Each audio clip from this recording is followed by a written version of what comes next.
அனைத்திந்திய அண்ணா திராவிட முன்னேற்றக் கழகத்தின் தலைவியாக, மக்களின் தலைவியாக, உங்களின் தலைவியாக, நாளை எதிர்காலத்தை மாற்றி அமைக்கக்கூடிய சிறந்த தலைவியாக, ஏழை எளிய மக்களின் எளிய மகளாக உங்களோடு நின்று என்றைக்கும் பணியாற்றுவேன்.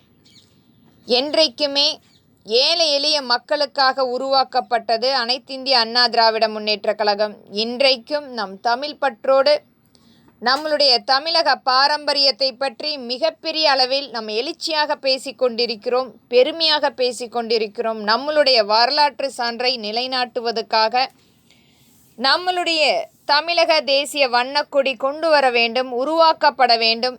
தனித்துவம் கொண்ட கொடியாக அனைத்து மக்களுடைய ஆசியுடனும் நல்லாசியுடனும் அதற்குரிய கொடியை கொண்டு வந்து நிலைநாட்டப்பட வேண்டும். அதற்குரிய வண்ணங்களை தீட்ட வேண்டும். ஒவ்வொரு தமிழ் பற்றுள்ள அனைத்து மக்களுமே இதற்கு ஆதரித்து முன்வந்து செயல்பட வேண்டும் என்பதே என்னுடைய மிகப்பெரிய ஒரு கொள்கையாக இங்கு வலியுறுத்துகிறேன்.